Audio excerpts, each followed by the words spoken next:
Good evening and welcome. My name is Amy Left. I'm the communication coordinator here at Compass.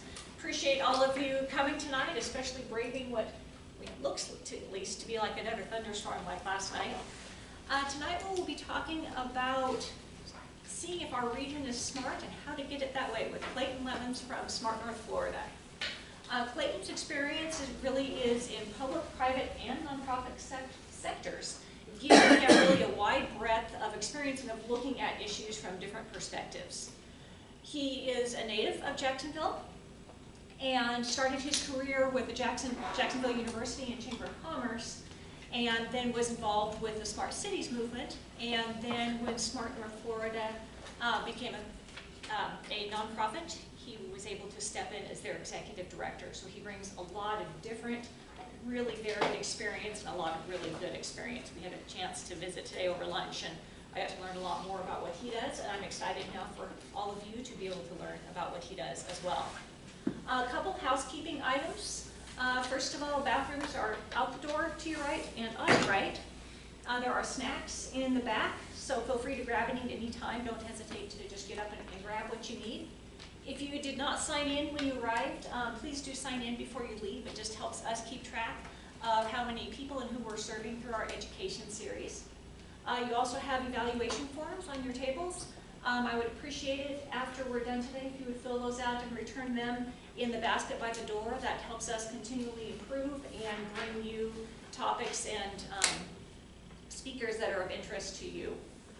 Also, we are videotaping tonight's presentation. We will have that later on our Compass YouTube channel and also be sharing Clayton slides on Compass's website. So you will see those end of this week, beginning of next week, as we're able to get all of that put out there. Just make sure I didn't forget anything on my list here. I did not. So I will ask you watch your emails for future education series presentations. And I will ask you finally to please silence your cell phones and join me in welcoming Clayton Levins. Thanks, Amy. Good evening, everybody. Very nice to be here. Thank you all for the invitation. Very appreciative to be in Boise, and this is my first time in Idaho. If you didn't ever hear me talking, and what a lovely state thus far. Again, it's a pleasure. So I'm excited to share kind of what we're doing at Smart North Florida with you. And as Amy said, my background's higher ed, economic development, and government affairs through our Chamber of Commerce, and then for a time I also worked in this innovation, venture capital, product investment space for a large global general contractor, the Haskell Company. They built a lot and continue to build. They're still alive and kicking. Build a lot of consumer packaged goods facilities, so your favorite Pepsi products, they're helping to put out in the market, Frito-Lay, a lot of stuff like that, so that's a lot of my experiences. Before I get in, just also a couple housekeeping about myself as I present. I'm very relaxed when I present. Don't worry if you can't read anything on the slides. I want to talk about it. If you have any questions, you're welcome to ask them at any time. If something strikes you, I'm not that formal. Sometimes I do talk fast, so if you need me to slow down, you're welcome to say, hey, slow it down there, big guy. And then, yeah, from there, just hope to share some insights into the smart city movement. You're kind of going to hear like a top-down approach of like our philosophy and how we get there. I think for the most part, you know, a lot of people, the joke there, it's not even a joke, honestly, it's probably a part of this industry, this smart city thing is, you know, if I were to poll every single person in this room to tell me what a smart city is, I'd have 14, 15, however many people are in here, a different definition for it. And really what we're very focused on at our organization is being very precise in how we define what a smart city is, a smart region is, and how we can help our municipal partners, our county partners, our agency partners at the public sector level, and a lot of nonprofits succeed in their day-to-day operations and what innovation looks like. Because innovation is another one of those squishy terms, right? We like to throw it out there because it sounds good, but if we don't have crystal clear conversation and definitions around it, it makes it a very difficult thing to track impact and the lives that we're impacting for our taxpayers, our residents, et cetera, that are involved in these initiatives. Last thing I'll say about us before I show you a little video about us. This is a new video, by the way. I'm really excited to share with you guys. My marketing team's been working on it. So, let me know your feedback if you want to on it. We are a 501c3, so we're not a public sector agency. We're not a for-profit company. We're a 501c3 that works directly with nonprofits and public sector, particularly to support their initiatives and support becoming smarter and innovate at the local level. So we really try to make sure that we don't represent or endorse any private company. You're going to hear me talk a lot about the technology that we work with tonight. We don't endorse any of them.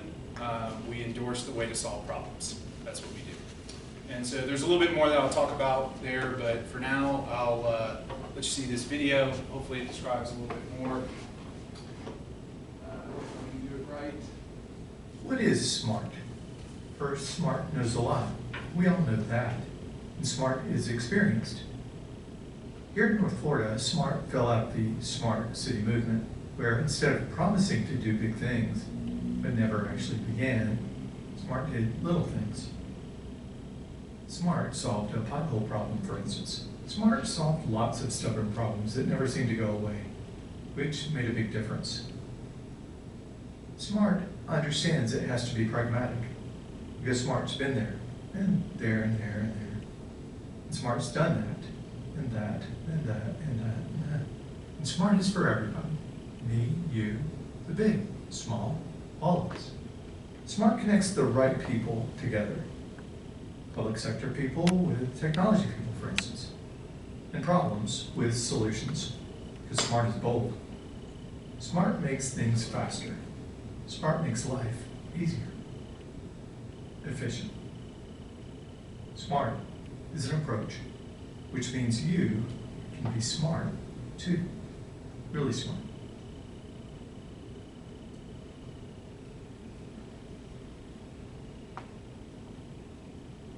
That's largely for our website. So say hello to SMART North Florida. So what can SMART do for you? So again, we're really focused on being an approach. Just because we do it in North Florida doesn't mean it can't be done in Idaho. It doesn't mean it can't be done in South Florida. It doesn't mean it can't be done anywhere. We really feel like an approach is the way to go with this type of smart city movement.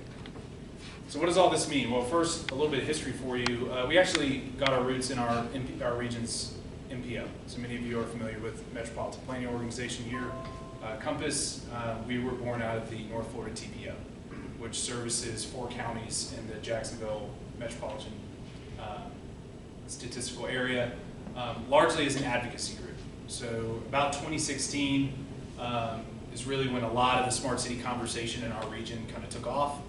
The North Florida TPO kind of grabbed the conversation, the policy side, the planning side of that by the reins, and really ran with it in a very interesting way, and really consolidated a lot of the conversation at the table, if you will, with political figures in our cities and communities, with agency partners like our local utilities, our transit agencies, and the like. And we're able to kind of galvanize the conversation, to really get some concrete ideas around what a smart city looks like. I tend to say that the North Florida TPO's work was the reason that the Jacksonville Transportation Authority was awarded a $25 million at the time build grant. Now they're raise grants to deploy autonomous vehicles in downtown Jacksonville. That project is actually imminently about to be deployed, which is very exciting. But that was really kind of the first foray into this kind of space that our community had around 2016 and 2017. And as the years went on, the TPO started to get calls from healthcare institutions. So Jacksonville's a major healthcare hub. We have about 5 major hospitals in the area, most notably a Mayo Clinic research institution.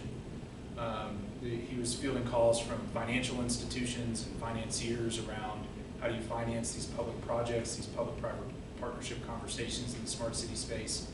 And that really led for the TPO and their leadership, executive director, Jeff Sheffield, who's now my board chair, to kind of say, look, I'm a transit and transportation planning organization. I'm not designed for financial institutions and healthcare entities. And so we have to move forward and create a 501c3 that's dedicated to doing this. And thus Smart North Florida was born. Jeff and I have known each other for a long time. We first met while I was at the Chamber, which when I was at the Chamber of Commerce in the area, that's where I helped the JTA get their build grants, develop some of the policy around that, et cetera, for the autonomous vehicle deployment. And so we kept in touch, and then he asked if I wanted to come and see if we could build an organization.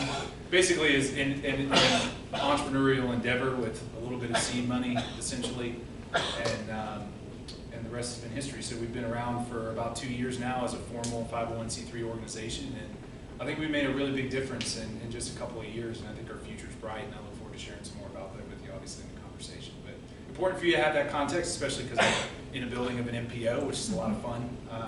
I have a soft spot for MPOs. I love them. I think they're amazing organizations, and they are some of the most important groups in policy and planning making in any community. And so I really am glad to see some local citizen engagement here with this organization, because I think it's so incredibly important.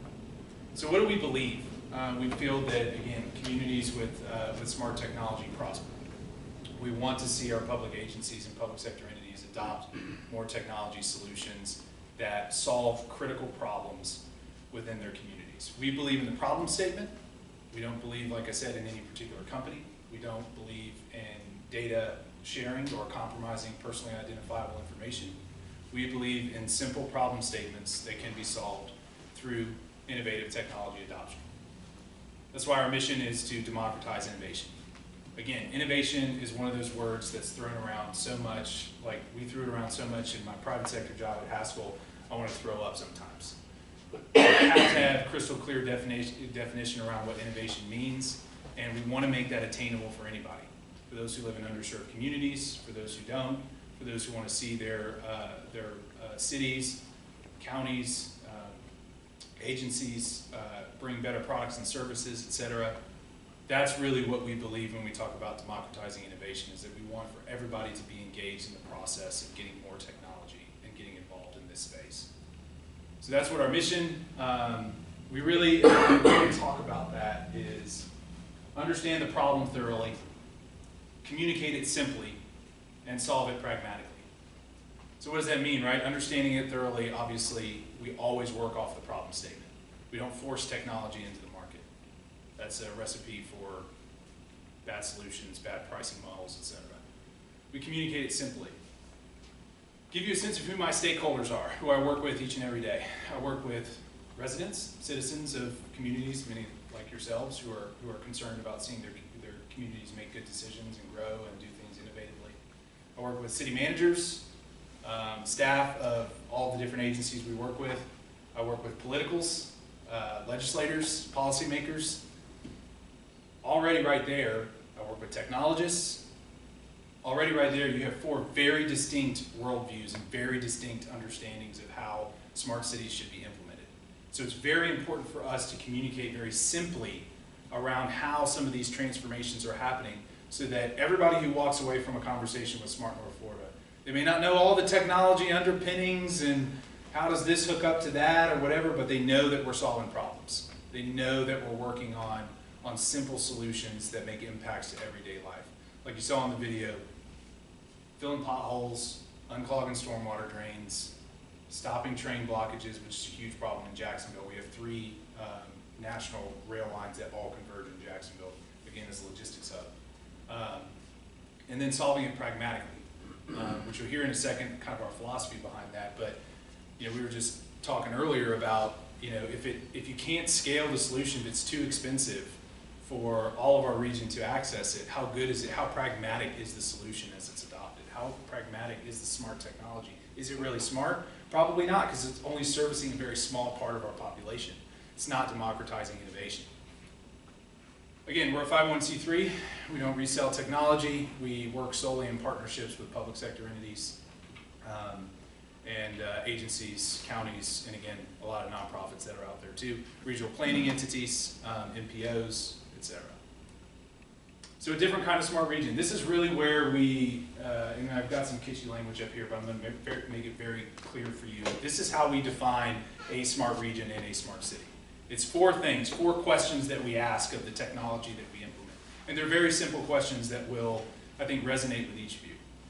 We ask as we evaluate a technology to be deployed to solve a problem, number 1, does it provide better product and service for ratepayers, taxpayers, residents, etc.? Does it make our lives better? That's number 1. Number 2, does it help public sector employees? We know we have a dwindling labor force in public sector. We know that we have differing skill sets. We know that we have many of our small communities, public sector team members wear 15 different hats. They're in a manhole 1 hour and they're filling out paperwork another hour and doing everything they're in. If the solutions that we adopt don't help make their jobs easier, their lives easier in supporting the operation of the city or whatever it is that they're working in, we question whether that technology is valid and does it make the area smart, right? So that's very important to us. Number 3, does it help save on operating costs of the community or agency or whatever? Sometimes we don't always look at our public sector entities as businesses, but they have operating dollars, they have bottom lines, and the solutions that we want to implement, we want to make sure that they're saving on bottom line costs. And then lastly, does it work for the smallest communities as easily as it does for the largest? So my metropolitan area is the city of Jacksonville. It's a city of approximately 1 million people. If it works for this, if it doesn't work for communities outside of Jacksonville, if it only works in Jacksonville, we're really not creating a smart region. We're really only just giving a large public sector entity solutions that service their needs. We want this to be adopted by the smallest of the small. And you're going to hear a couple of communities that I work with, Keystone Heights, Florida, which is a city of 1,500 people, to the city of St. Augustine, which is about 15,000, that all are using new technology and working with us to help solve some of their problems for the better of their residents. And they're as small as they come, and their budgets are as tight as you'll find. So what do we believe within that? How are we operationalizing that vision and that worldview, right? What are the 3 things that we really do? So we make our investments in data coordination, smart technology, and regional collaboration. And then, of course, I think you'll not be surprised at our philosophy. We think the return on investments lead to opportunity, transparency, competitiveness, better policy making, sustainability, and really a sustainable model, as opposed to, obviously we care very much about our environment, and we do a lot of stuff in the green space, but we want a model that lasts outside of technology changes. Everybody in this room knows how quickly technology changes. It's like by the day, something new's coming out. Everybody probably saw Apple's new virtual reality headsets, all the stuff with ChatGPT, this AI stuff. It's changing so fast, and we have to have a model that supports our region and eventually our state, such that it's not, indicative of any one particular technology. We're not an AV group, we're not a VR group, we're not an artificial intelligence group, we are a problem-solving group. But back to the investment side. So what do we do day in and day out?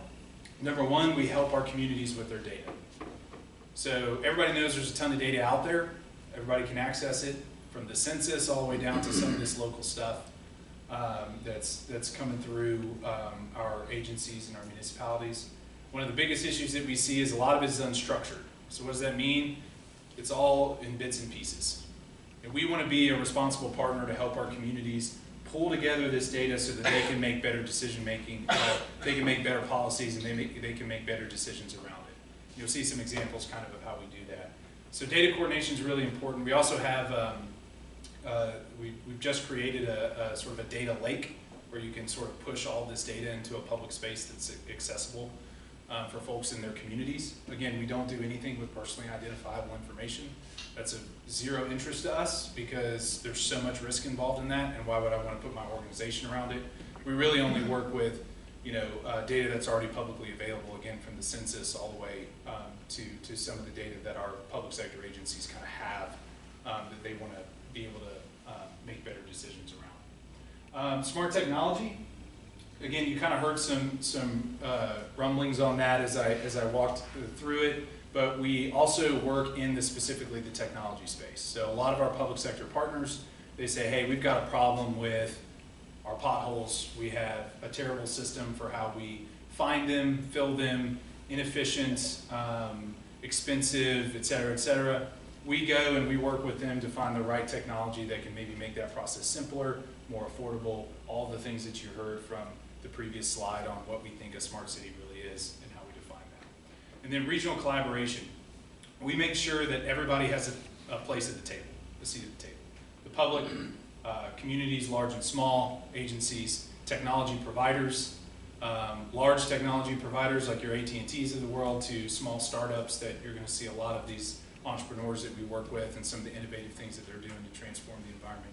We make sure that everybody has a seat at the table to be a part of this problem-solving process. It's a critical part. And really the long-term vision of where we want to go, which you'll hear a little bit about later, is we really want to be that knowledge base, and we really want to be the preeminent smart city organization, at least for the state of Florida, but we really think that we have one of the better systems in the country. And I'm on a National Smart Coalition Partnership Board made up of similar organizations, Denver and Dallas and other areas of the country, and we're really doing well in the space and doing some pretty innovative things around that. So again, what you can expect from us, these are pretty quick. We really help communities scout technology. Most communities don't know what they don't know, right? Think of all of the partners that we work with, that all of your city managers and your public works directors, the fires that they have to put out each and every day. It's very difficult to see what's out there that could really come in and help them. So we have a really unique industry understanding and technology understanding that we can kind of trim or sift through the weeds, if you will, that help folks make quicker decisions around technologies that can actually help the bottom line and drive some of these operations forward. Sandboxing it, so we really help them test it, right? Figure out what works, what doesn't. Why didn't it work? Or why did it work? And what was successful about it? We're really big in a lot of what we do operationally is on the piloting side. So that's kind of a fun, fancy business word for, we just help folks test stuff.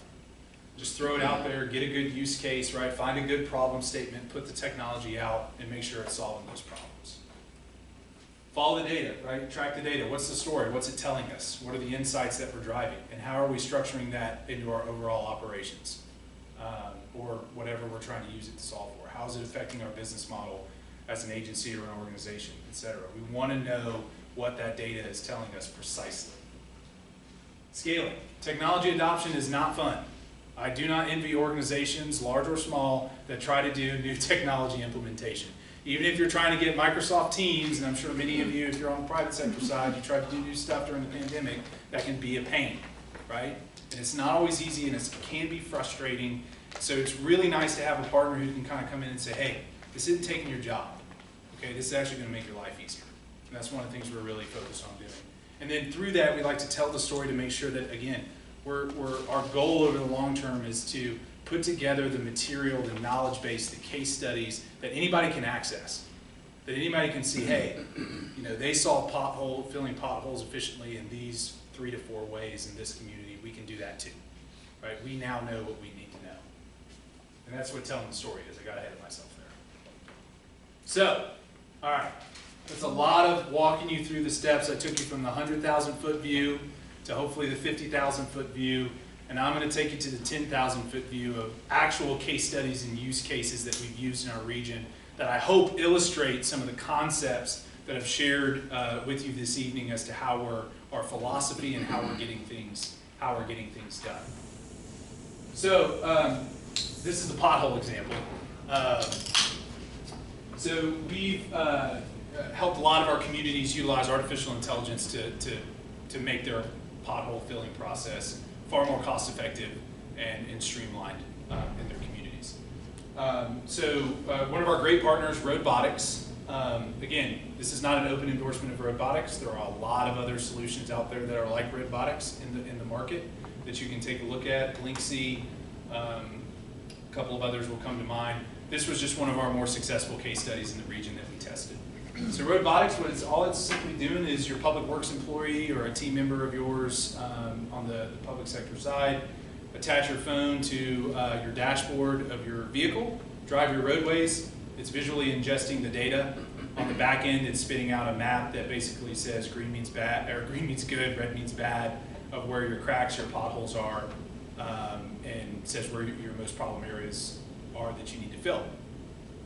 And so we piloted them, this actually preceded my time here. We piloted them in 2019 with the Nassau County government.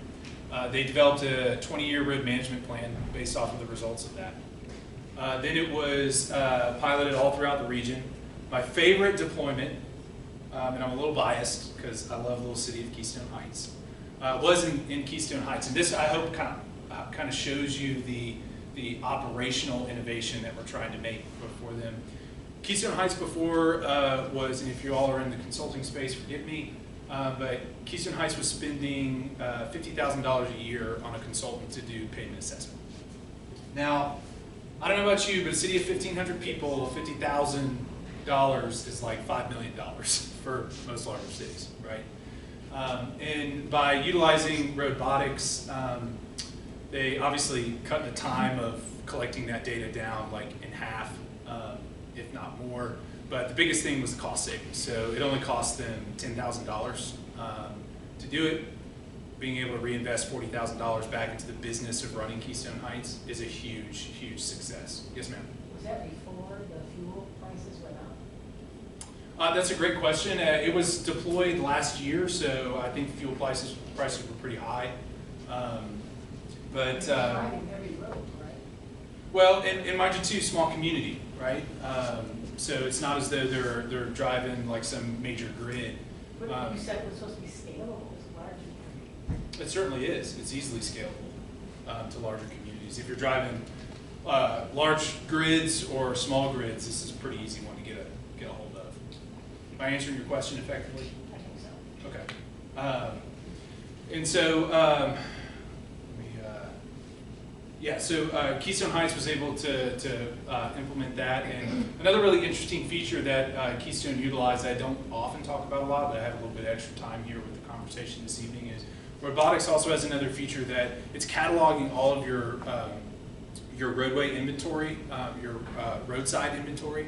So your stop signs, all of your assets, public assets that exist on your roadside, and flagging any issues with those. So let's say maybe the night before some crazy driver ran over your stop sign, which happens from time to time. It's flagging that, and it's sending a message back into your operation that says, stop sign's down, need to build this back up, or whatever the issue is. But the big thing too is, for a city as small as Keystone Heights, I'll tell you this story too, is I talked about structuring the data, right? So this is another good example on why robotics was beneficial for a community of that size. The first time I went down and visited with their city team, we're just talking, public works, city manager, etc. I'm like, so what kind of data do you guys have down here? What is it that you're targeting? What are you looking at? And folks here at Compass, you're dealing with a ton of data all the time. They're like, well, we have census data. And I'm like, well, that's it? Oh yeah, we just got census data. I'm like, okay, well, this is a starting point. But now they have an entirely new method of collecting certain data that pertains to their physical assets that they've never had before. They know where every stop sign or every publicly owned asset on the roadsides are, which again, they've never really had that. It's always been just a public works guy driving in a truck to figure out what's going on around the roadways. And mind you too, operationally, they have 3 public works employees. And with that consultant, this is another part of the story, that all 3 of the public works employees would have to be utilized with that consultant to do some of that pavement management work. And now they're able to do it with 1 public works employee. The other 2 can go off and do other items that run the city, right? So that's another key differentiator that this type of effort can kind of bring to the table. Trainfo, this is one of my favorites. So I really love working with these guys. They're out of Canada. They developed an acoustic train sensor that is deployed at railroad crossings that's actually listening for trains a few miles off from the railroad crossing to notify. The first use case, obviously, as you could think, notify first responders. So it's patching that into a dispatch system, and ambulance drivers who may be going towards obviously in a response scenario, may have to go across a railroad crossing to get to a hospital. They're able to know and divert their routes so that they're not stuck behind a train. Eventually, it'll get plugged into you and I's Waze and Google Maps and whatever. So what we did with these guys, it was really cool. So we piloted them actually with the Florida Department of Transportation, who's a great partner of ours. We work very closely with FDOT. And I was joking earlier, they kind of use this as their black ops innovation of like some of the stuff that they want to kind of test and try. They're like, hey, put this out there, see what this is like. And so TrainFo, we got them set up on at a railroad crossing and tested their accuracy and compared it actually to Bosch cameras. So those of you who use those in the field, Bosch has a great product. Bosch was 99% accurate, TrainFo was 100% accurate. So one of the few times where the difference of 1%, you can actually imagine that really, really matters. And so now they're effectively growing their deployment to anywhere between 20 to 100 sensors. And again, when you're dealing with a community like Jacksonville in the Northeast Florida region that has 3 major rail lines that all converge into one point, this is a huge innovation for them. To be able to notify first responders and eventually commuters that trains are inbound, and they're literally pinging. So if you can set up a long enough network, you're pinging miles off from the crossing, and now you're able to say, hey, 10 miles ahead, train's inbound, it's 15 minutes away. So this is a huge innovation. And we work, as you can see, we work a lot with young startup companies, entrepreneurs, different things like that, which is probably my favorite part of the job. Because it's just fun to see them grow companies. And there are elements on the quantitative side that you look for with deployments, but you always look for when you work with companies, and all of you have been there in this in business and in life, you look for the people that are around, the people that are running the organizations. That's a huge evaluation mark that I put on companies that we work with.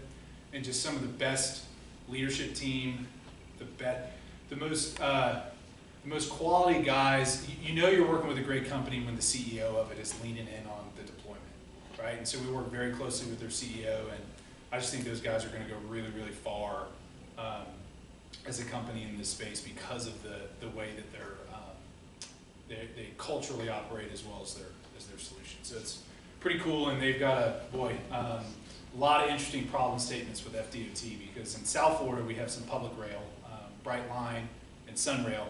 We have really big issues with crashes at rail crossings because commuters will try to beat the train and they don't realize that it's a 90-mile-an-hour train that's buzzing right through and it's just smashing. It's very, very bad. And so they're really excited about seeing how TrainFo can fit in to help support, obviously, safety in those areas. Storm sensors. So this was a fun one with stormwater management. So obviously in Florida we have a lot of beachfront towns, which is really fun. Small, classic Florida-style beachfront communities with aging infrastructure. Particularly because a lot in the community we actually tested it in Neptune Beach is sandwiched in between the intercoastal and the Atlantic Ocean. So the underground just like degradation of its infrastructure is significant. And so, again, another community that does not have a lot of data. They have not consistently collected their stormwater drainage data to make better decisions around it and see what actual stormwater drains need to be replaced and need to stay, or where do we prioritize our investments. As a small community, it's a significant issue for them. So we help them partner with a great company, Storm Sensor, again, that's doing a lot of interesting analytics around capturing that data of the stormwater inflow during significant rain events. Where's the standing water at after those events in the actual drainage system, so that they can prioritize, again, investments that are needed to be made on some of their historic piping that needs to be redone. So it's been a great partnership with them, and we've really enjoyed this deployment. And they deployed about 20 sensors, which covered the entire community. Neptune Beach is like 2 square miles. so small. But again, when you're dealing with a community of that size, it's significant to have this kind of data at hand, so that they can't fund it internally through new taxes or whatever. Nobody wants that. So you can go to the state now and say, hey, we just need these to prioritize. We can move grant dollars, et cetera. It gives them more bang for the buck, if you will. Modi, this one's cool. I've heard a lot about parking, I think, here. Some looks at parking. These guys are awesome. These guys are out of Australia. So City of St. Augustine, actually, we partnered with them on this one. Hopefully you've been to the City of St. Augustine, the oldest city in America. Really, really cool community if you haven't. Some of the best food you'll ever eat. And that is a city, again, of 15,000 people. It's about the size of this room. 6 million tourists per year go through there. So if you think of a community of that size, moving people efficiently and parking them in the community is a significant problem statement. Where we've got everything from commuters parking in commercial loading zones and just occupying commercial loading zones to just outright traffic violations, etc. So what Modi has done, and is a very interesting solution to this problem, is the way I like to frame it up is they have created the digital twin for your parking inventory in your community. So what do I mean by that? More than likely, your city of Boise has a GIS map of where all their parking spaces are. But it's not really a living, breathing map, right? It's just a flat digital thing that you can type onto your computer. I can go online, I can see where maybe some parking is or whatever, if you can even access it. I don't know how easily accessible it is, and hopefully it's out there. What Modi has actually created is a solution that can really take that to the next level and show you the real-time parking occupancy in your surface lots, your garages, whatever kind of parking inventory that you have in your community, all available in the palm of your hand on your phone. And why do I love it? Because it's not an app, it's a web interface. It's not an app. Everybody here in this room, if I ask you the question, I know I would probably get 100% hand raised. Everybody has app fatigue. Nobody wants to download another app. Don't make me go on another app. What these guys do is actually they white label their product, and it's designed to have all of the branding of the community that you're working with, and absolutely digitize the entire parking structure of your community. What's super cool, so we've actually deployed them in St. Augustine. If you guys want to check it out, if you're interested, I can send the link to Amy for you to look at. Right now we have, so if you wanted to plan your trip, if you're a tourist, and you want to figure out where do I go, where do I park, whatever, you can see the exact amount of people inside of their parking garage. They have one parking garage in the community. It's multi-levels. I think it's like 4 or 5 levels. You can see that. You can see where you can and where you cannot park.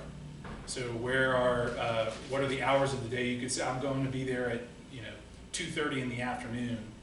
And if you type in there that you'll be there at 2:30, you can see what's actually available parking, what's not, what's paid parking, what's not. And now we're moving to phase 2 of this deployment, of this pilot. Really, it's a full-scale deployment now of any of the surface lots. So we'll either have sensors or cameras around their surface lots to say actual occupancy of each of those surface lot spaces, which is awesome. Because it's hard to find that in some communities. Also, they're getting a mobile shuttle. So a really smart thing that they're doing is they're messaging to tourists that if you want to visit the city for more than 2 hours, park outside of the city limits and bus in. Kind of like what you would do at Disney. If you've been to Disney World, actually. That probably was a very specific reference to Florida stuff. But you start out and you work your way in. One of the things that they're doing is they're putting GPS trackers on these buses so that if you pull up this app, you'd know where the bus is at any one point in time in the city as it's circulating. I really like companies between you, me, and Fence Post that they function as data companies first and apply that data to a particular problem statement. What these guys are is really they're a data eater, right? They're eating your parking occupancy in your garage, they're eating your parking occupancy in surface lots, they're eating some of your camera data, they're eating some of all this stuff into one clean, easy tool, and they're just applying it to parking. Could be applied to many different things, right? So I like companies that work within that space in that way. They focus on the data first, and then they design their product around that, which is really, really, I think, an important step in this and nuance for a lot of the public sector communities that we work with. Is that working now? It is. So I'm happy to share the link, like I said. So it's live. It's had a soft launch, and it's really going to start ramping up in the summer. July is like bonkers down there. I definitely recommend, if you want to go to St. Augustine, visit in like February. It's right after they finish the Night of Lights, which is like a world famous, the entire city's lit up in light and Christmas lights, beautiful. And right before some of their holidays of like huge St. Patrick's Day celebration down there. So if you like that, go enjoy. Great bars to go to. Okay, well, I have a question. Sure. With parking, I noticed, like parking garages, oh yeah, we got 10 spaces, and you pull in, and there might be 10 spaces for one of those teeny tiny little. Compact spaces. I'm Sure. serious, a lot of people drive, on vacation with a Sure. minivan, they'll rent or an SUV, something bigger. Does it take into account that? It certainly could. It really depends on the design of the garage. So as far as I recall, when we were working on this with St. Augustine, they actually don't have compact spaces in their garage. So it's any size for those parking spaces. They do have electric vehicle parking spots in the garage that they do designate and show parking availability for in there. So it really just, at that point, another reason why I think is a good application is because it's very customizable. There can be messages, actually dynamic messaging that can be sent out through the web interface, so that if you like pulled it up right on your phone, you could say, hey, garage is full, don't park in the garage, gotta look elsewhere, different things like that. So it really depends on how you're working with the city. Yes, sir, or wherever you're looking at deploying. So you said it's not an app, it's a web interface, and but could you put it in an app, like through an API? I believe so, yeah. They're very open to that customization. This is another one of those groups where it's very easy to work with them because their CEO is very involved in the product development process. And they're focused on integrations is really the name of the game for them. So if you run an app through the transit agency, probably is a very easy way to facilitate that type of integration. Anything else? So it sounds like this is recently deployed then? Yeah, as of like last week. Yeah. We've been working on the data collection piece of this a lot over the past few months. So when you go in and you do some of these, do you have kind of the objectives or ways to measure the success kind of going into these types of projects? Absolutely. What would you say would be a successful implementation of this parking? That's a great question, because sometimes when you're leaving this stuff up for like a community solution, you can't really get a gauge on community feedback. So we've kind of like, we're going to let that be that and see what happens there. For us, it's more of, so there's app functionality. When you're dealing with young companies, you want to make sure their tech works. And frankly speaking, their tech is solid. So we really crossed that boundary. I think the other measurable that we're putting on them as a company is how well do their integrations work. So the city of St. Augustine has a couple of parking kiosks that you would go and you'd put all your information in. I suspect you probably have some in Boise. We haven't gone downtown to do that just yet. So all of that data is actually being funneled into the Modi application. They're tracking that in real time of, while they don't have it to the specific space, they can say within this zone of parking there are 3 parking spaces available and whatnot. So making sure of the accuracy on that is really critical to us there. We really try to, it's an interesting dynamic because we really try to focus on the functionality of the technology. Is it solving the problem? Yeah, I was going to kind of ask, like, would you measure, is it cut down on congestion because you don't have people circling around? Are you going to get more ridership on your shuttle? Those kind of things, like. The ridership on the shuttle would eventually be a target for us. That's a brand new program they're implementing. Yeah. On the decreasing congestion, yes, but time will tell. That's a much longer partnership thing. That's why I kind of stress that for us at Smart North Florida, we focus on the technology implementation. If the technology breaks, my city loses trust in me, right? So I want to make sure that there's innate trust in there for the recommendations that we give. We think that this is going to solve your problem. The long-term impacts depends on if the community wants us to be there for a while. In St. Augustine, we actually really do have a great relationship with them, and we'll be there for the foreseeable future, so that would be a part of it. But some of these communities that we work with are just like, hey, we just need you to help us get this thing out there. And then when it's done and it's tested, we'll decide if we want to keep it or not. You guys are good. So what's the parking ticket revenue gonna look like then after the? You know, that's a controversial one right there, right? Actually, for us, for this St. Augustine, this is a really interesting problem statement, so I'll use it to kind of answer your question. Because I can't really say on the parking ticket side for them. Yeah. One of the real interesting problems that they have are in their commercial loading zones, like I said. So actually, it's in the violations of commercial loading zones by UPS trucks or the like. Strike that from the record so they don't come after me. Of commercial loading vehicles, they will. So there's 30-minute allotments in the community, but who reads signage, right? Nobody reads signage. So these vehicles are doing one of two things: they're staying in the commercial loading zone too long, or they are they're actually just stopping in the street. And there are the main square of St. Augustine is just 2-lane roads, and I think it's each way. And so if you shut one of those roadways down in a city that's moving all those kind of people, right? So that is one of the next use cases with this we want to address is, do we set up cameras that are watching these commercial loading zones and sort of monitoring how long vehicles are staying so that the city could develop an appropriate policy to respond to that. I think that was well said. That was diplomatic. Not saying ticketing.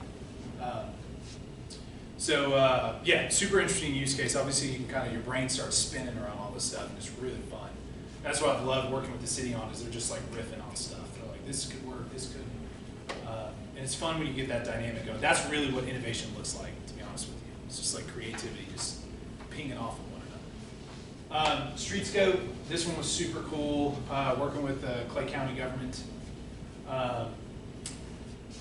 Streetscope is using artificial intelligence, so similar to robotics, right? So we're setting up a camera in the dashboard of a vehicle.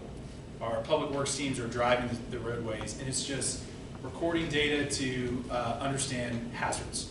What are our roadway hazards? What's happening on the ground as people are driving? One of the reasons I loved working on this one was because of that mobile AI aspect.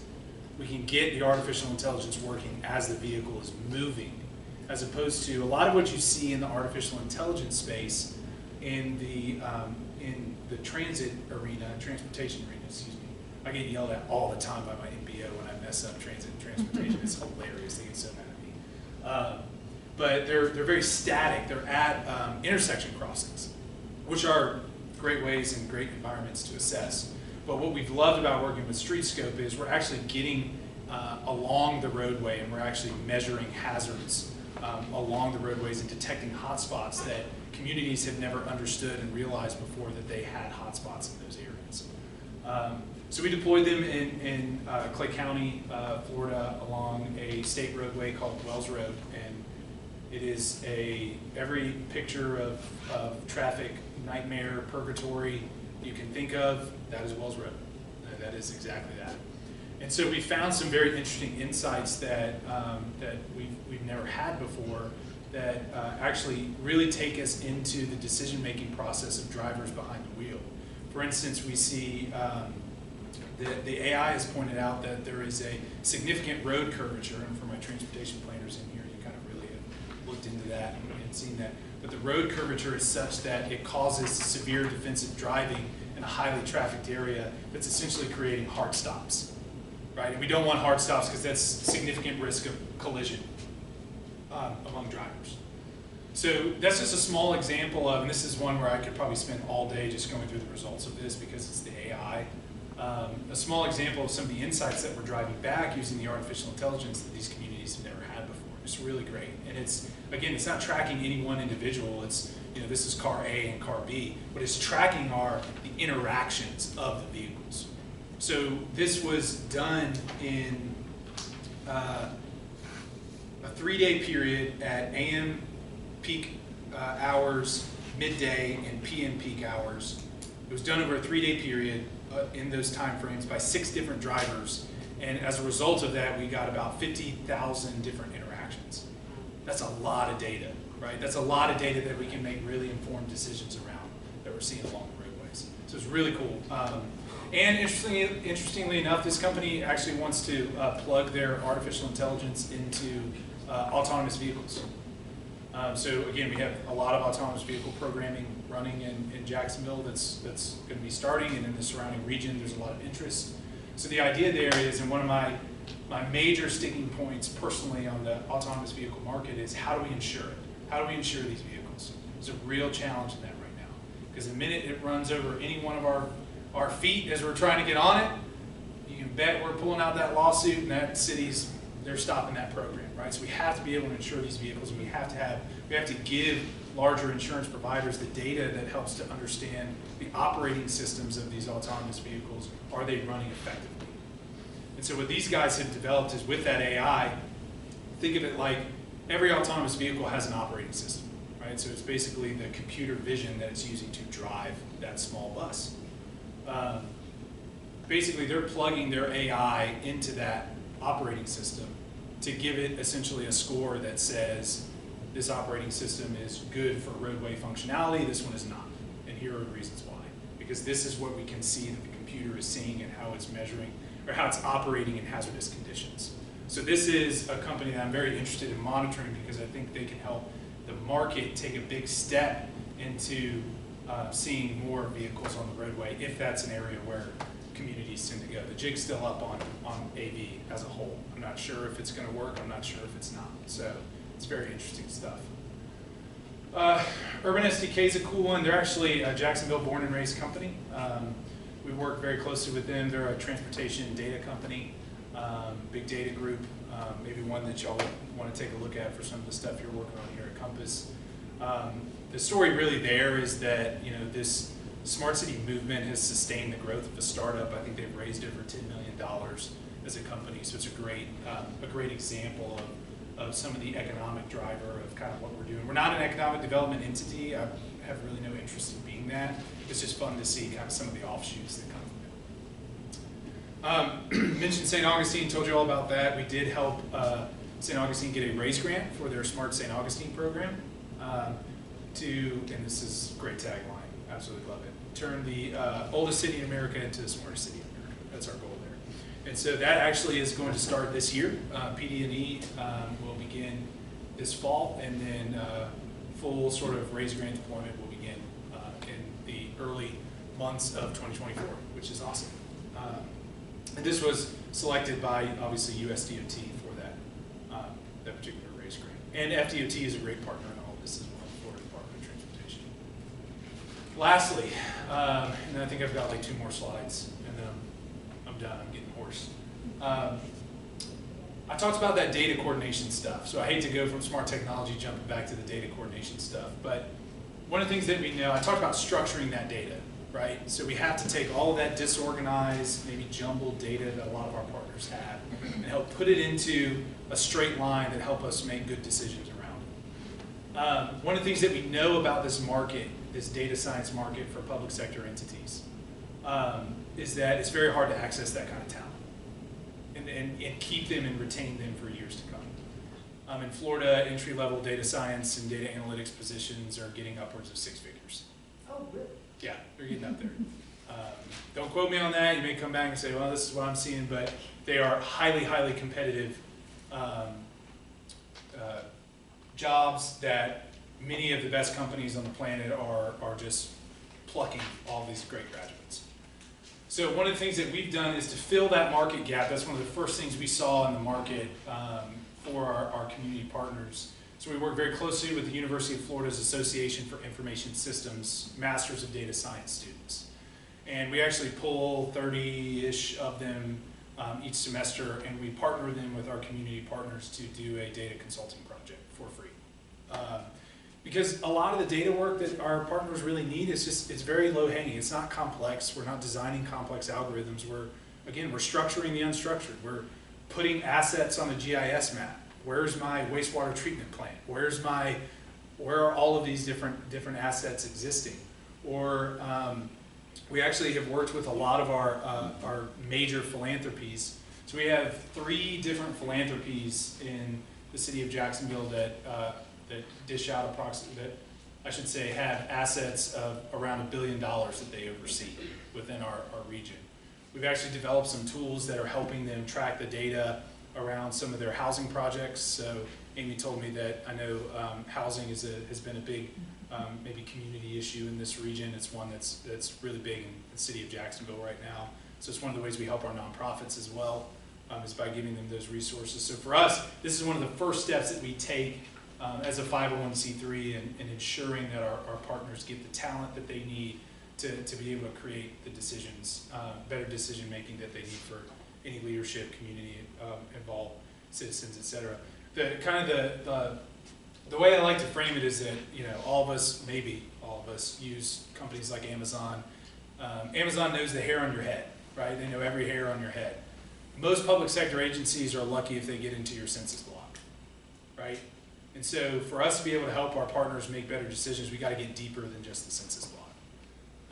There are, you know, elements of like what's going on here, I'm sure at Compass, where you can get really good like intersection data and other transportation stuff, but we have to aggregate that and really make the sum of the whole better than the parts, right? So what's our future? Yeah, this is like 2 more slides. So we plan to grow our data aggregation program. So we're bringing more universities into the fold, which is really exciting. I'd love to get us, you know, upwards of 100 students working on data projects each year. It's a lot for me to manage, but it's one of my favorite things to do. Because it gives them real experience, right? They're doing real consultative work, and I let them lead the projects. I don't micromanage any of it. They just go. Like I said, we also have a data lake, data exchange. So we want to grow that, make data more accessible, more structured, so that the public can use it for entrepreneurial endeavors, for, again, better decision making, et cetera. We also want to see those smart technology projects I talked about, all those case studies and use cases you heard. We want to really double that. Right now we've got probably about 6 to 8 great deployments. Next year we plan to really take that to 20 to 25, which we're really excited about. And we have quite a few companies that we're working with that are doing some really interesting things. We're working with a couple of drone companies, for instance. One of them is one of the first drones in the world that is actually able to function underwater and in the air seamlessly. And so we're working on a potential project with an agency for some bridge inspection stuff, because it's using sonar to kind of assess its environments. We're working with another drone company that's using drones to deliver defibrillators from fire stations in rural communities for cardiac events. So if your response times are larger or than 5 minutes, then this company can be at your fire station, shoot off a drone within 2 to 5 minutes in a 30-mile radius. It's dropping a defibrillator payload to you. Eventually, we're working with them on also Narcan, obviously for the opioid epidemic. That's Archer First Response. They're out of Orlando, great company. Guy built this stuff in his garage. It's like the true like Steve Jobs kind of founder stuff. It's so fun to work with those guys. And the big thing about this that I kind of want to leave y'all with of what we're really working towards. So what we've helped our public sector partners do is streamline their procurement. So if you're familiar with public sector procurement, it's a very long process. And if entrepreneurs want to enter into this market to innovate for public sector, we have to shrink that sales cycle down. It's an 8 to 12 month process. And if any of you have built a business or are building one or have been around that, it's hard to stay afloat when you've got 8 to 12 month sales cycles. So right now we've helped cut that down to about 4 to 6 months. We want to take that into 0 months and get it immediately out there. And so we're actually working on a program with the state of Florida right now that we will actually be able to sponsor some of those initial pilot technology deployments with our city partners so that they can get it right out in the field, get it tested, and immediately make a decision if they want it in on next year's budget, which is absolutely awesome. That's gonna like just totally kick this innovation process into overdrive. We're so excited about that. and it's been a fun process. So more to come on that though. It's not everything's finalized yet, so I got to be, mind my P's and Q's on that. But we're really excited about that approach. And then lastly, we want to grow our knowledge base. Again, we want to be, being the preeminent case study organization in the country, producing stuff that everybody can gravitate towards, everybody can understand, and it'll probably lead us into hosting conferences, probably lead us into more content creation stuff. I don't know what the future has. Like I said, we're pretty young. And we've also done some pretty interesting stuff too, quasi of what we're doing. So we've spun off a private sector consulting arm that can go deeper than our nonprofit can. We're looking at getting into the venture space as well. So we've had some interesting partnerships with some venture capital groups that want to see some investments in these companies, or see how they can have a testing partner to get this stuff out of the field. So we really think that that's another area that we can help grow this is by creating a real economic driver for some of these companies that want to enter in and disrupt the public sector space. So more to come on that. It's very, very cool. This is, honestly, I'm having the time of my life with this. Is the best job in the world. I get to look at all this crazy stuff each and every day, and it's pretty wild. So I don't carry business cards, because it's weird when the tech guy has business cards. So you're welcome to connect with me anytime. Would love to find ways that we can support what you're doing here in Boise and in the region. Again, this isn't unique to North Florida. We just think we're doing it right. This can be anywhere. That's what democratizing innovation is about. So, and huge fan of this company that actually does this. Is called DOT. It's actually way cool. So you can actually get your QR code and your this card that you carry with you, and people just scan it. Is that the metal one? This one's not the metal one, no. I didn't want to. Righteous. Yeah, I didn't want to spend all on the metal one. You can go to DOT to get those? Yeah, super cool. This was like $20, Okay. and then people just scan it, and then they can save all your contact information in your phone, and you don't have to use business cards ever again. It's the greatest thing. I don't have to carry with them to conferences, which is like No free lunch though. That's true. All drawings. Depends on who you know. So that's me. I'm happy to answer any questions at all. Thanks very much for. Well, some people carry those business cards because when you hand out your business card, the person you gave it to, they can let somebody else. Absolutely. And by the way, I ain't knocking business cards, I promise you. I just have to kind of be on So I brand. try to put that point out there. Plus, when people Yes, take ma'am. I'm cards, right there with you. you'll see if they end up in the brown file or not, and whether they scan it or not. Yeah, it's true. All Fair enough. accountable right there up Yeah. top. So Yes, ma'am. So, were there any failures? that's about it. Great question. Ooh. Or less than, or something that didn't meet the expectations? That's Let's go again. such a great question, because that's what innovation is too. Like, I grew up, I played college baseball. The expression in baseball is, if you're in the Hall of Fame, you fail 7 out of 10 times, right? So, yeah, there's a lot of them that are out there.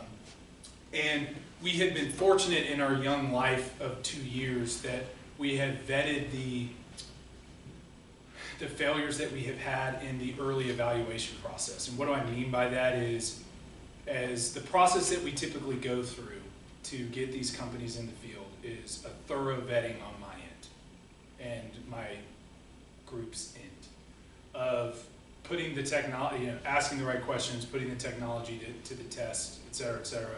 That's really where we can weed out a lot of the issues in our deployments. So that's mostly where we've had the failures thus far, of just not right fits, or your technology's not doing what it says it's doing in these examples you're giving me. We've had a couple where some of these camera solutions that we've used at intersections, because we work very closely with DOT at their regional transportation management center, so it's got a lot of cool tech gadgets there. We can actually kind of slap up some of those cameras in our parking lot and put some of those analytics to use before we go into the field. So that's another area where we'll put stuff to the test and say, all right, and you can typically know with some of those solutions if it works or not within a week. So we're moving through failure pretty quickly. For us, we not another baseball reference I know, but we like at-bats to home runs. So we get as many swings as we can. We move very quickly, and if you can imagine it, yes, we move fast, even in the public sector. But yeah, we definitely have failures. Luckily in the field right now, we've had some with TrainFo, we've had some pivots too. This is probably a good example, and this is why it's good to work with good companies. So when we started with TrainFo, this is a fascinating one. They had not had a scenario where they deployed at a crossing that had a silent bell.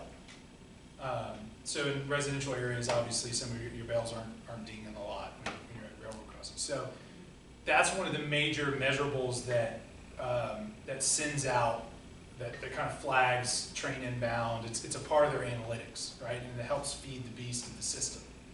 So when we discovered that early on in the deployment, we kind of went back to them and were like, all right, what do we need to do? And again, it's important to pick good companies, and we sat with them and they're like, look, this is on our product roadmap and we're going to expedite the development of this software to meet this need, and put some other stuff on the back burner because we see the opportunity of working with the Florida Department of Transportation as such a high return on investment. So that was another example of where you don't have an outright failure, but you have a really strong need to pivot to make sure that you're getting some successes in there.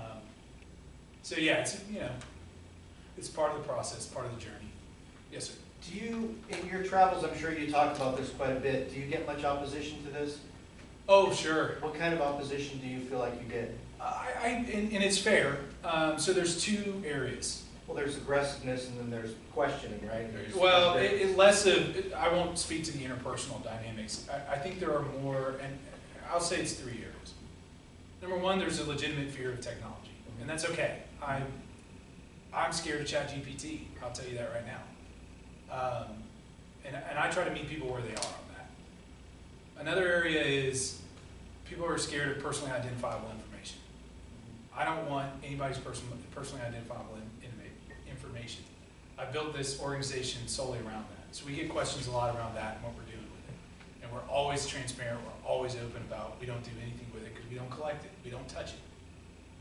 And then I think the other side of it, and it might have escaped me just a little bit, is that they're... Wait till you get older. No, actually it's come back to me. And this is a rightful criticism of the smart city market, is that the industry players for a long time very poorly defined what a smart city is. They used the excitement around the smart city idea to push product and not push solutions.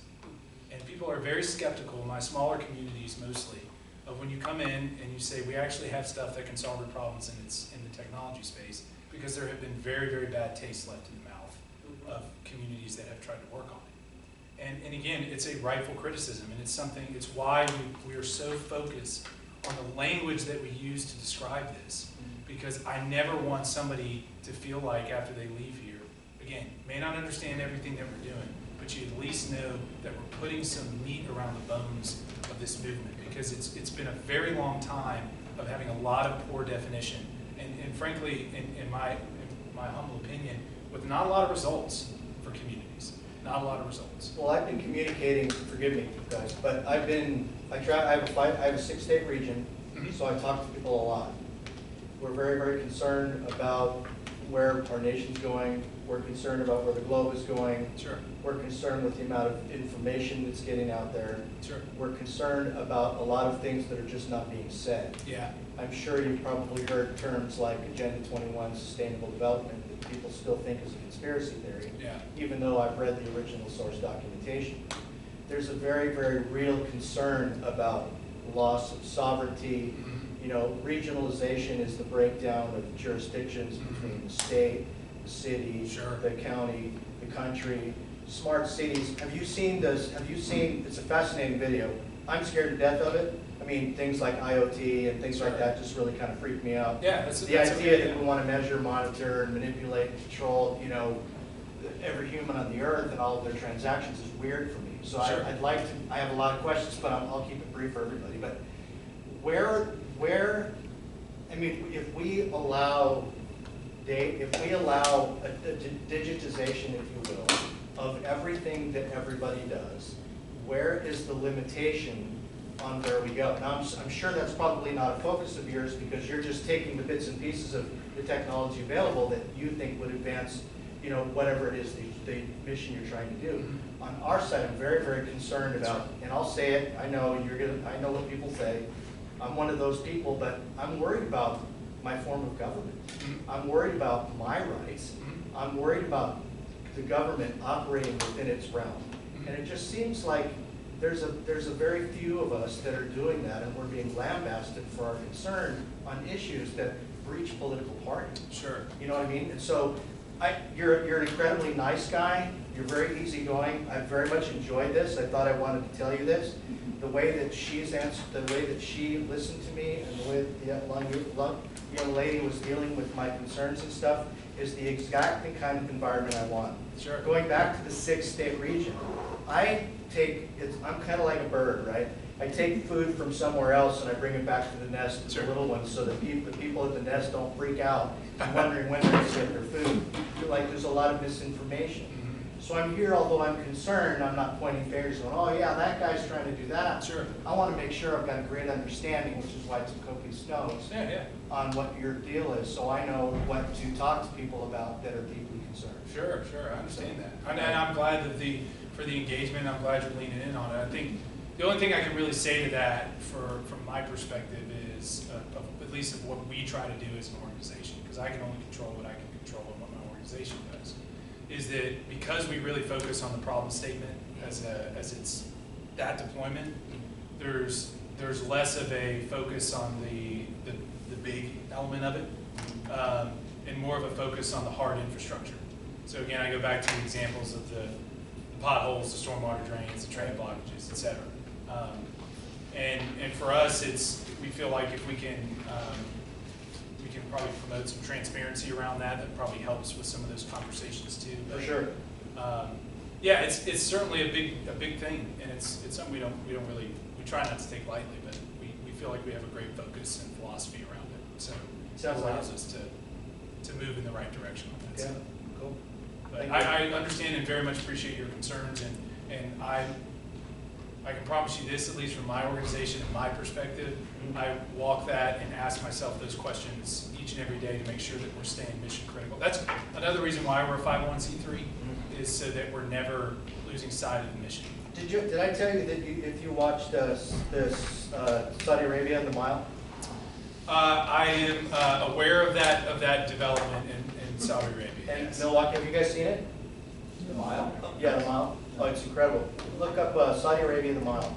They're actually going to design a linear city, carbon-free, carless. It's Fascinating. It is Milwaukee, I think, is supposed to be scheduled to be the first 15-minute city, right? Is it Milwaukee? I'm not super plugged into a lot of that, so I'm not sure on Milwaukee. Okay. Like I said, I'm knee deep in my region stuff too. Yeah, okay. So. Well, if you ever want to know what the other guy sure. knows, we can collaborate that way. Yes, sir. Absolutely. Okay, cool. Thank you, guys. Actually, let me go to this gentleman first, and I'll jump back over to you. Yeah, so the reason I'm here tonight is I'm concerned about the safety of a lot of this stuff. And you're kind of in the space of solving problems, and it's a perfect place to kind of hit you with this. So myself, I have EMF sensitivities, so RF radiation from cell towers and all this data collection, it really plays havoc on me. Verizon installed a cell tower 600 yards behind my house last year. And after the cell tower was turned on, it threw me an AFib. Never been an AFib in my life. Wow. I was an AFib additional 13, 14 times, hospitalized. I finally had an ablation surgery last year to at least hold it for a little bit. Yeah.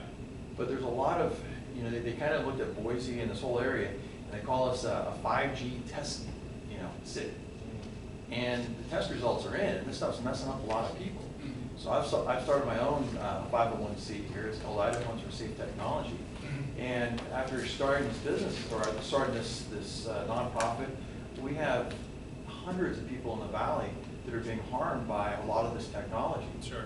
And I know as you're looking towards data collection and video and putting cameras everywhere, I think it's really important to hardwire as much of this as possible, use fiber optics. Sure. Yep. And I have the same kind of concerns this gentleman up here does as far as where is that data stored and saved, and who has access to it? Because for you, you might not care about personal information. Sure. Right? But going back to the safety of it, like I can't even go into downtown Boise. Like right now, being in Meridian, it causes havoc with me, and I'll go back, I'll be exhausted for a long time. Sure. So is there an emphasis within your sphere where people are looking at that and trying to make safer technology and to get away from the RF radiation, and to talk about that a little bit? Yeah, sure. So a lot, I would say, of the deployments that we've had that are related to fiber optic versus cellular, racking my brain, 100% of those are fiber optic deployed. Because a lot of the work that we do with our Florida Department of Transportation, significant percentage of their infrastructure is fiber optic, which is a good thing. Yeah. As far as the what we have looked into on the medical side of some of this stuff, I have to be honest with you, we have not seen or dove into that as much. And part of that is, youth of the organization and seeing more and more of this stuff and just seeing the deployments. For us, we really think that, for my deployments at least, as much as we can kind of keep on the stuff that's already in the ground, so the fiber optic stuff, or working through your cell phone, that's why the robotics is a great deployment for that. We really feel like that's the best use of technology because it's the most pragmatic use of technology, as opposed to maybe some of the other elements involved. But we have not seen, in my space and what I do, we have not seen a lot of some of the cellular-based solutions deployed.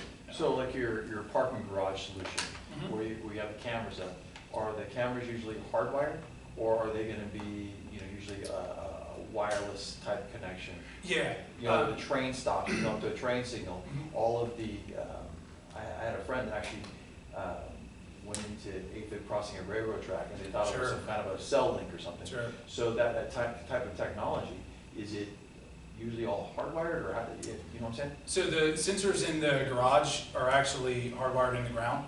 So they're actually, what's tabulating in the garages right now in St. Augustine is actually, as you drive into it, it's a counter. So it's right underneath that entryway and that exit point, and it's saying who's in and who's out.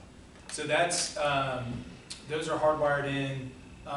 Honestly, the communication methods around the trainfo, that's largely with DOT, so I'd have to ask them on that stuff. But I certainly understand the concern around it, and this is stuff that, as we learn and we grow, we kind of want to be sensitive to as well. There's a lot of people, and it's like, I feel like it cuts off my access and accessibility to a lot of downtown areas. Sure. And particularly this 5G that's coming up, with the small cells everywhere. And it's almost, I feel like a handicapped person, and there's no wheelchair access. Yeah. Yeah, and a lot of that too is or at least our region, we're kind of at the mercy of the large providers that are at access of the infrastructure themselves. For us, our deployments right now are small enough to where there has not been a lot of need for it. So. And then my follow-up question, I'm sorry, just one more. Sorry. As far as the data, it looks like a lot of your information, it's all about data collection and compiling this data. Sure. And there's a lot of, I guess as you're collecting this, you're probably looking for one piece of data, like whether a car is in or out, but there's other things you're collecting as it's going. So all this data, is it usually stored within servers in the city, or does that all go to your guys' servers, like are stored in Florida or some other place remotely? And then who owns that data? Sure. Is that going to be owned by you folks that's now for sale to the highest bidder? Absolutely. Or is that for the county? How does that part work? Yeah, so actually we, in any of our partnerships that we work on with our technology partners, we make sure that in the contract negotiations with the city that all the data is owned by the city. So we don't do any data ownership. I have no interest in being a data reseller because, again, that limits, as a brand and as a growing organization, that limits my trust. It limits my trust with you, it limits my trust with the cities. So that's not a focus of ours. So all of the the technology deployments that we partner with and negotiate, it's really all between the city and making sure that it's stored with the city. I can say that most of the servers I believe that we work with, although don't quote me on it, that with our community and our public partners are typically all on site because of the security nature of that, which is a real positive thing that we see. Yeah, that's really cool. The biggest sort of data user that we work with is the Department of Transportation, and they do not record or store any of the camera-based data that they get. As you can imagine from a business decision, that's a lot of information to try to store. That's a high cost. Yeah. But also there's just the liability and the litigation around that is something. So we actually really do focus on that as a piece of data's got to belong to the people in the cities, and it's got to belong to the public. If the technology we're providing is servicing the public, it needs to stay in those hands. Again, that's a part of being a nonprofit. We just have no interest in being in that kind of trading space. So It's good. yes, ma'am. With the train folk projects you Sure. worked on, and I'm not sure how the railroads are working where they've been instilled. So our current fastly growing small city is split into where the southern third of our city is cut off by a Union Pacific Railroad route. Okay. They can go anywhere from 45 miles an hour plus through the city Oh, wow. to Sure. oh, we've got 3 train cars we need to pick up, so we're going to block all 3 of your crossings to Oh, the boy. southern half of your city until we connect these cars. I mean, granted, we wouldn't be there unless the railroad had been there Of course. originally. What kind of experience do you have working directly with the railroads? Yeah.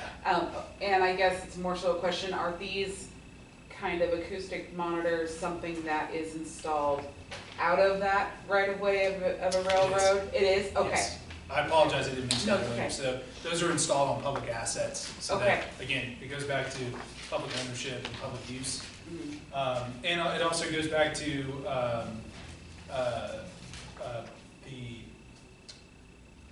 the legitimate concerns of railroad, private sector in our area of the security of the cargo that they carry. None of the sensors that we have any visual element to them in that space, other than possible usage of cameras at certain intersections for that integration of the silent, the bell, essentially, the silent notification sign. But it's only sort of specifically on that one area. It doesn't record anything of the trains that are passing by. So yeah, it's all in public right of way, which is a great use case and the type of use case that we want For sure. for it. Was there another part of your question that I missed? No, I think I'm sorry. that actually kind of summed up what was going on in my brain, so I appreciate it.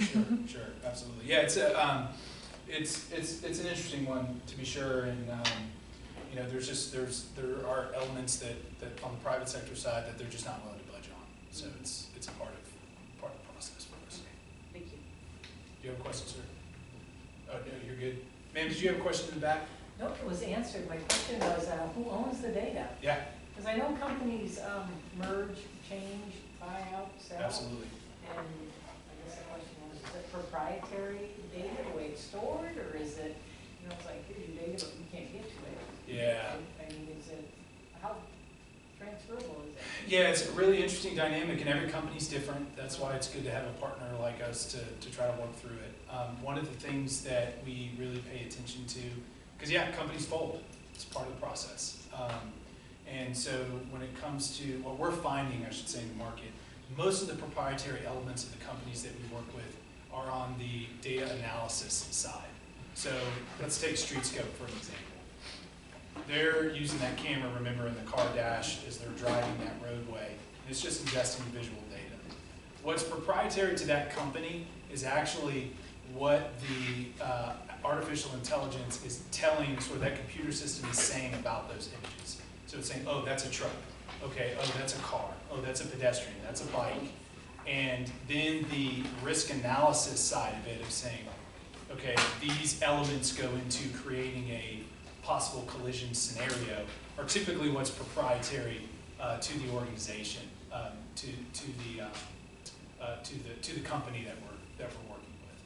And that's why it's very important to test these products, because the way a lot of these, you'll hear some of the startup lingo out there is secret sauce, right? This is our secret sauce behind it.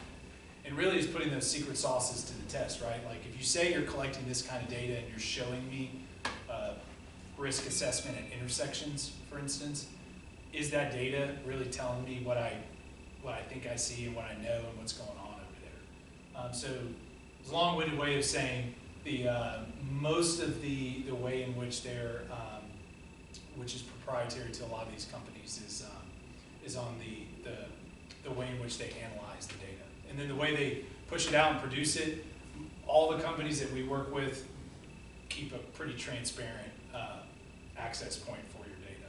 You know, you can negotiate a way in some of these contracts where they'll store it, but you have easy access to it, you have open and transparent access to it, but most of it's getting stored again at the city and on site in some of their systems. And we're trying to help grow those systems too, the communities we work with. So.